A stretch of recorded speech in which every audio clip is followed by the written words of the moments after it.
Welcome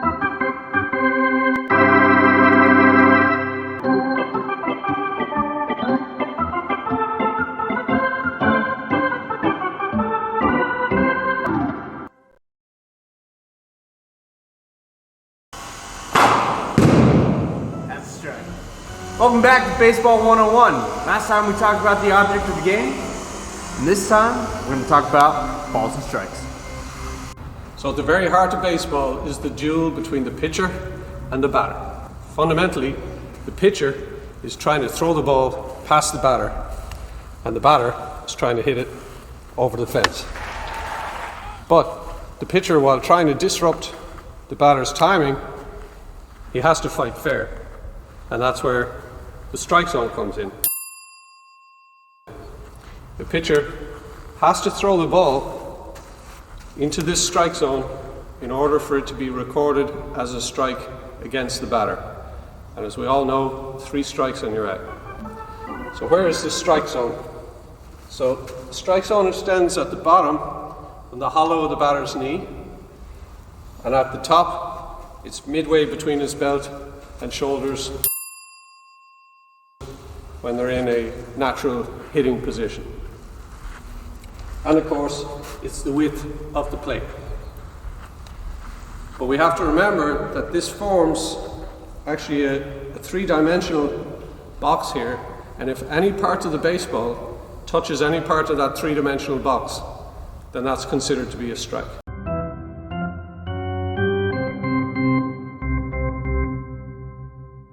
If the ball just touches at the edge of the plate here, that's considered to be a strike. And now, given that this is 3-dimensional, if you imagine on the depth side, so if here's the top, even a pitch coming in high, if it catches at the back end of the zone, it just catches the edge of that box, that's also a strike. So we mentioned 3 strikes and you're out. What happens if the pitcher doesn't throw the pitch in that strike zone? So a pitch is in here, or up here.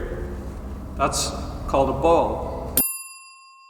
If the pitcher throws 4 balls to the batter before getting the 3 strikes, that's called a walk, and the batter gets to go to first base for free. I'm thinking he's going to take that to ball 4, and down to first base he goes. Also considered a strike is any pitch that the batter swings at and misses, regardless of whether the pitch was in the strike zone or outside of the strike zone. So if the pitch was going to be a ball, but the batter swung and missed it, that's also a strike against the batter. Swing and a miss. We talked about a swing and a miss being a strike, but another case where you can get a strike is if a batter swings but tries to stop their swing.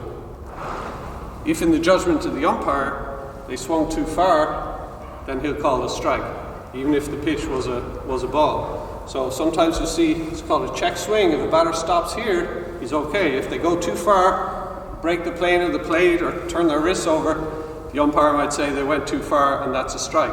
Check swing, and it does not go. Sometimes it can be hard for the home plate umpire to call this. The catcher might ask him to ask his partner out in the field, and you'll see the home plate umpire point to the umpire in the field and say, "Did he go?" "Yes, he did." Yeah, he did. He swung. He did. He gone. Strike.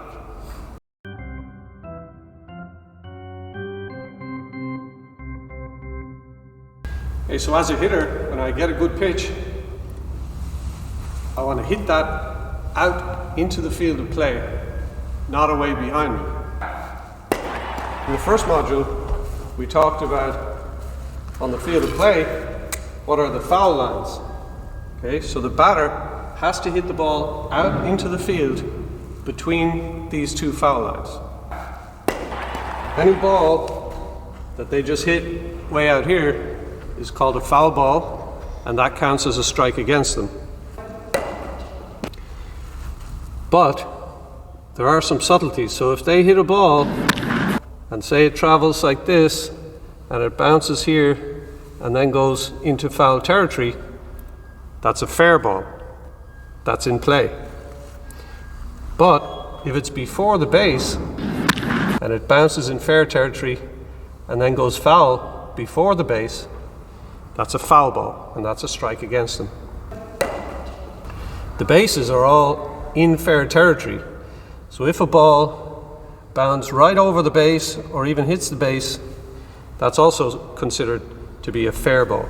Another rule about a foul ball is if you have a batter who swings and they contact the ball and then it hits them while they're in the batter's box, not only is that really, really painful, but that's also a foul ball.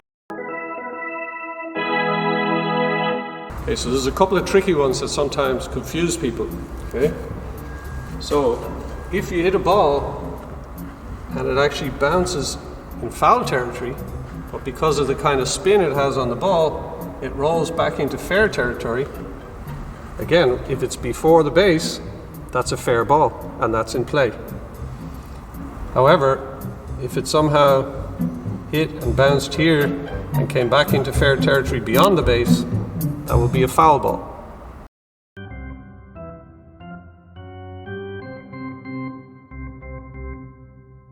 Home plate, like I said, all the bases are in fair territory. That includes home plate. If I have a ball that hits the plate and goes into fair territory, that's a fair ball. Even if it bounced somehow behind the plate but had a spin that brought it in, again, that's a fair ball.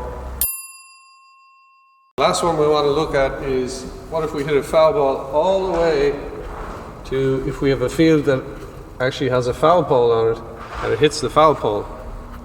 Well, the foul pole is considered to be in fair territory, so that's a fair ball, and by the way, congratulations, it's also a home run.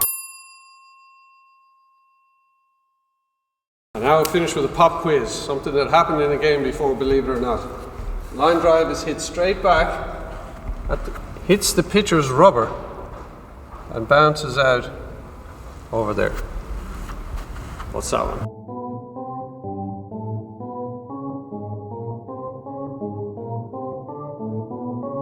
Foul ball, because it was in fair territory and it left into foul territory before it reached third base.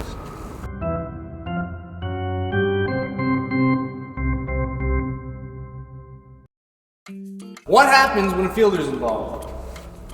Just to put it simply, it's where it's first touched. So, if the fielder touches the ball when it's foul, that first touch now means that ball's foul. Or, if the fielder touches that ball when it's in play, and it goes foul, the first touch was in play, so the ball is considered in play.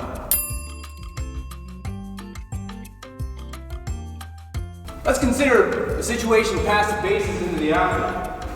Similar situation being, alright, the ball's coming, and it looks like it's 50-50. Could be fair, could be foul.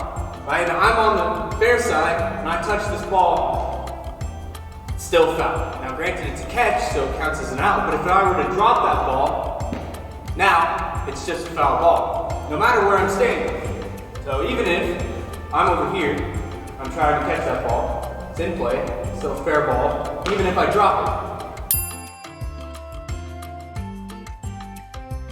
Pop quiz. The ball's foul, I'm looking to make a play on it. I'm standing on the fair side of the line, and I go to grab the ball, and what is it?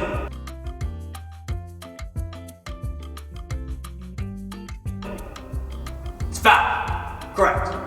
In summary, it's not about where the fielder is, but it's about where the ball is when it's touched.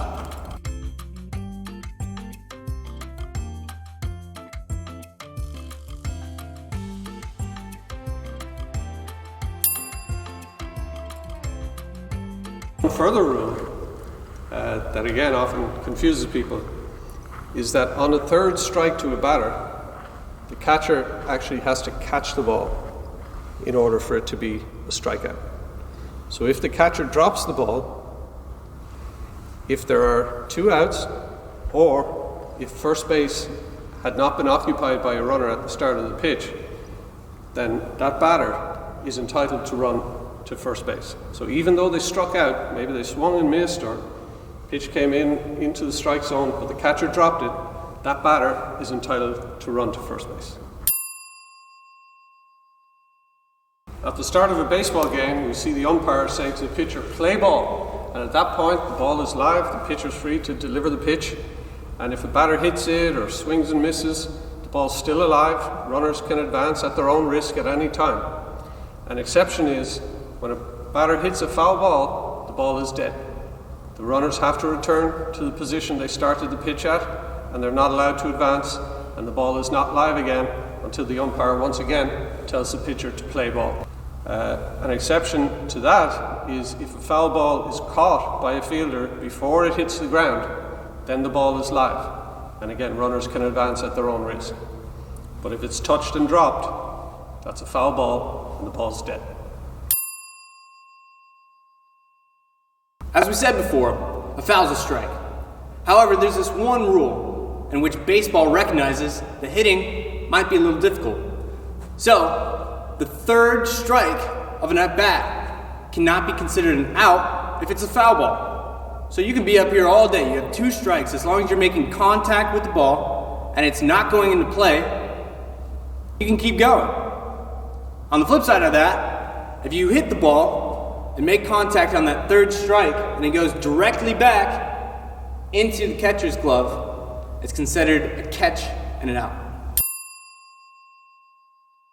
Now, if we get a strikeout or if we get a walk, we have to bear in mind that the ball is still live. Runners can advance, anybody can move ahead, they can be thrown out. So if a batter, even if they get a walk and they head off to first base, they don't have to stop there. They could continue on to second base at their own risk. Same thing with a strikeout. Another runner could decide to run, so the catcher needs to be aware that the ball is still alive. Only on a foul ball does the ball become dead. And we can get a ball that gets past the catcher, goes back to the backstop. In that case, the terms we use, it's either a wild pitch, if we consider it to be the pitcher's fault, or it's called a pass ball, if it got past the catcher and we consider it to be the catcher's fault, that it was a ball that they should have blocked or should have caught. And again, in this case, the ball is live. Runners can run. If that's ball 4 for the batter can run, they can keep going, head for second base. So the catcher needs to be aware that the ball goes back behind, go get it fast, because that ball's alive. And when talking about pass balls, let's just stop and appreciate what the catcher has to go through. Not only does he have something coming at him really fast that he has to stop, but the pitcher has a bunch of pitches that he's trying to throw to fool the batter to get him out. So, here's a couple. 4-seam fastball, 2-seam, cutter, sinker, circle change, curveball, slider, splitter, knuckleball, strike. All right, so that's episode 2 of Baseball 101, and you're all experts about balls and strikes. Join us next time when we talk about hits and outs.